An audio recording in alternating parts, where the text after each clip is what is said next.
Hello everyone, Mr. John here from ZIML and Areteem Institute. Today I'm going to be talking about a problem from the 2020 AMC 1012B exam series. And we're going to be talking about question number 23 from the 12B exam. Let's jump right in and read the problem first. So this problem covers complex numbers. How many integers greater than or equal to 2 are there such that whenever we have complex numbers z1 through zn, the magnitude, the absolute value of these complex numbers is all 1 and the sum of these numbers is 0. Then the numbers z1 through zn are equally spaced on the unit circle in the complex plane.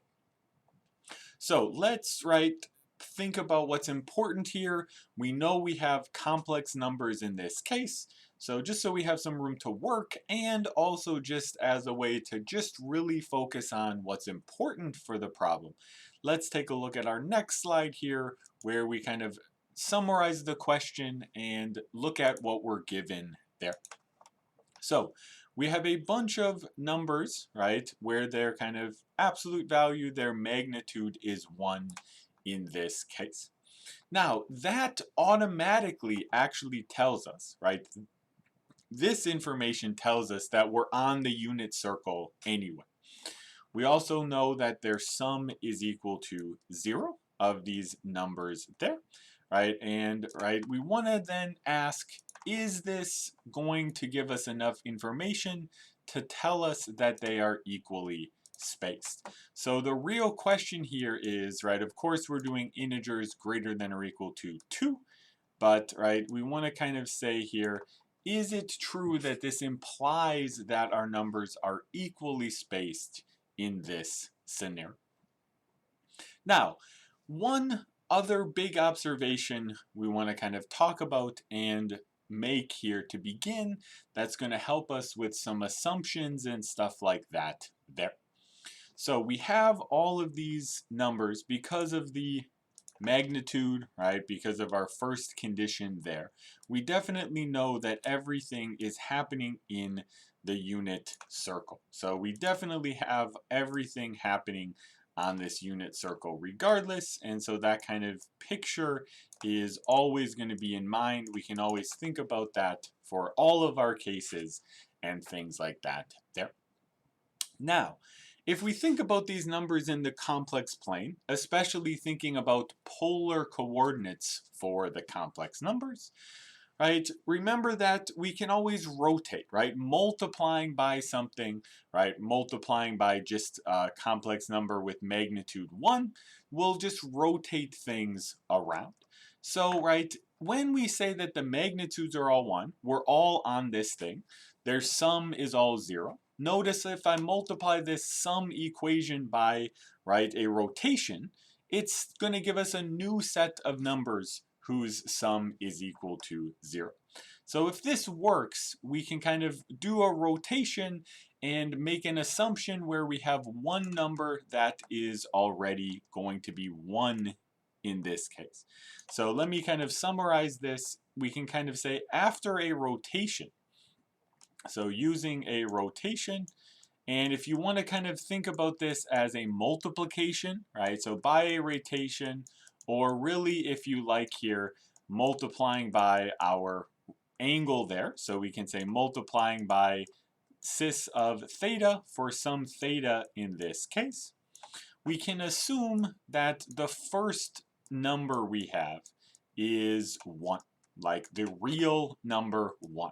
So we can assume that z1 is just the number 1 in this case. And that's going to allow us to make some other kind of determinations and other assumptions about what's going on in this case there.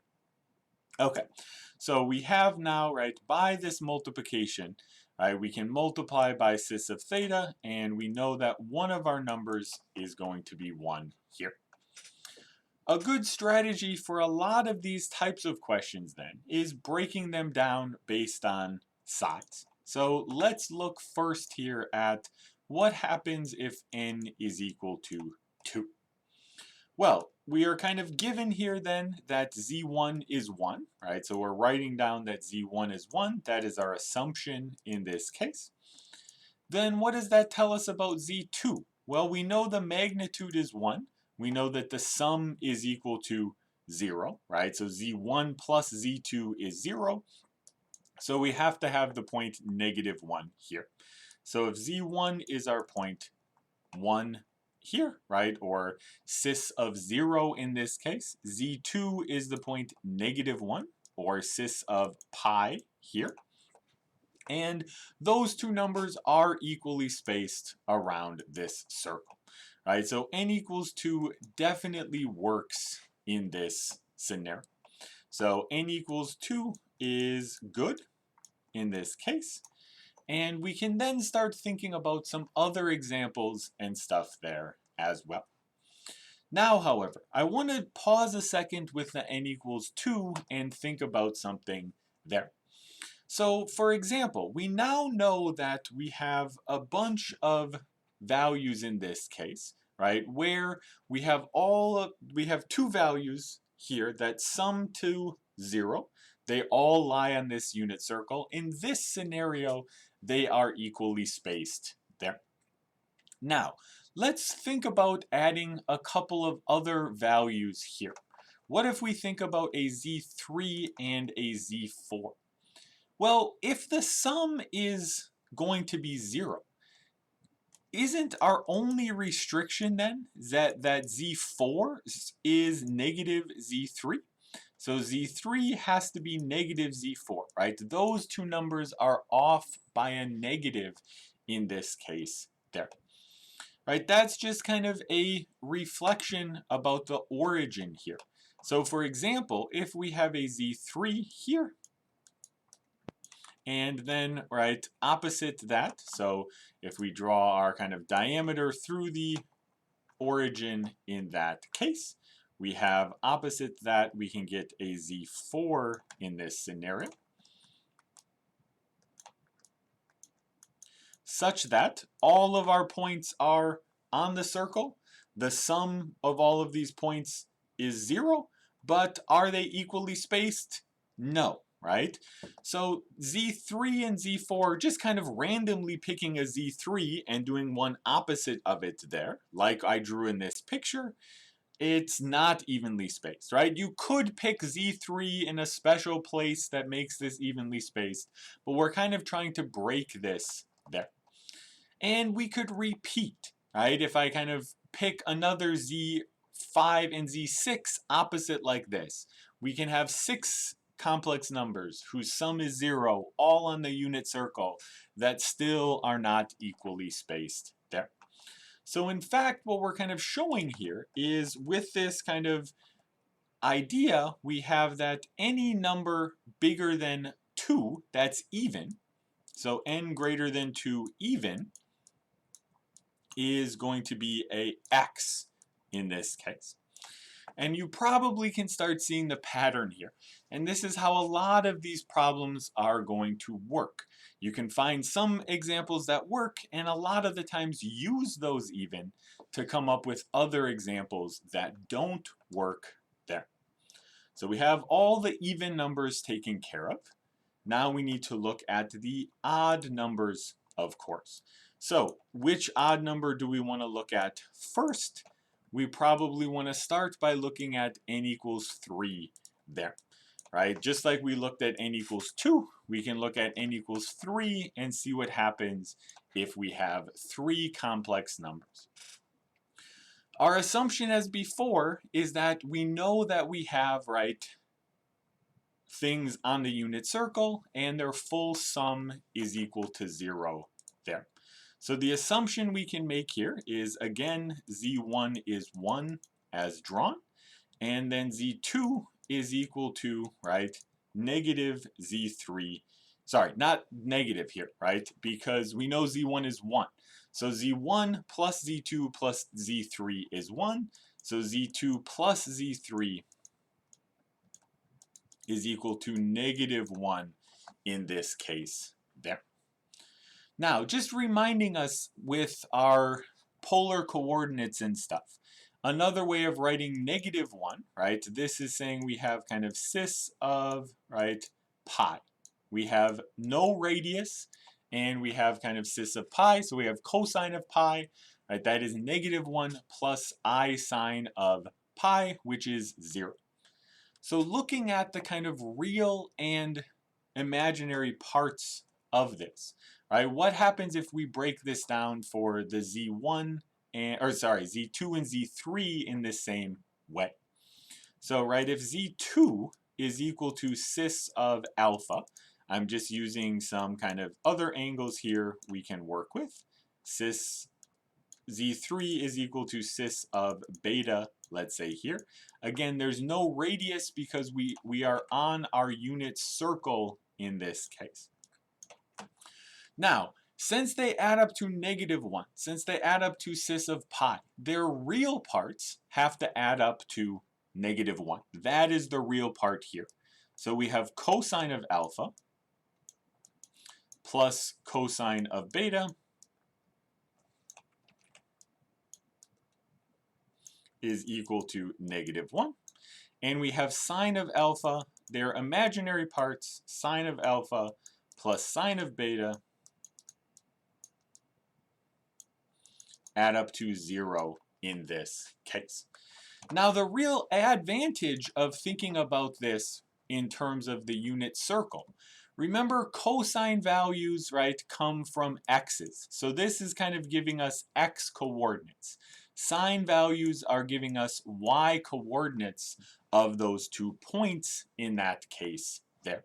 So if we start thinking about coordinates, right, I'm not going to do all of the details and everything here, but we have, right, sine of alpha plus sine of beta is 0. So their y values add up to 0 in this case.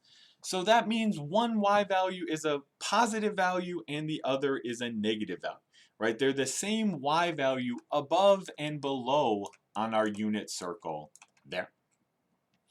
And because they're the same y value, and we have a unit circle, that means, right, that their x values kind of match there as well. We have to have kind of some angle up and some angle down.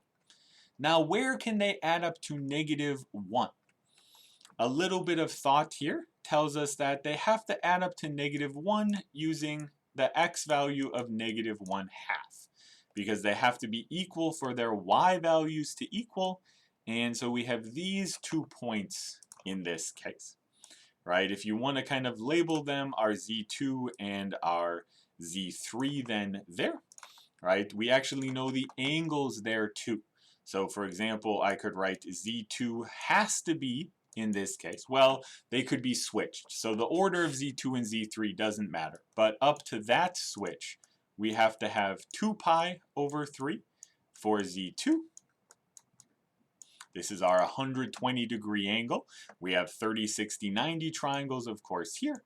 And then Z3 is going to be cis of -2 pi over 3, or 4 pi over 3, however you like. But I think with the symmetry and things we were talking about with the x and y values, this is kind of the easier way to think about it there. So we have our check mark here for n equals 3 as well. And an argument identical to before. You start thinking about putting in a random Z4 and Z5. You can put a pair, right? Now that we found ones that work for 3, we can still satisfy the sum of all of them is 0 by just putting a Z4 equals a negative Z5. And that clearly doesn't have to be evenly spaced. You can keep putting those in for Z6, Z7, etc. So with our same argument as before, if n is bigger than 3 and odd, we can construct by adding these values in another thing that doesn't work there. So going to answer the question, n equals 2 works, n equals 3 works, so in total we have 2 integers that work and imply that if we have numbers on the unit circle in the complex plane whose sum is 0, they're equally spaced if n is 2 or 3 there. Okay, that will be it for this video. So if you want more practice, I want to remind everybody that ZIML has a great archive of AMC 10 and 12 exams, practice problems. You can do these on the ZIML site or on the mobile app. You can do timed exams with real scoring to practice things there. And there's a lot of other programs like the Daily Magic Spells, monthly contests that I invite you to check out on the ZIML site or mobile app as well. Thank you guys for watching. Goodbye for now.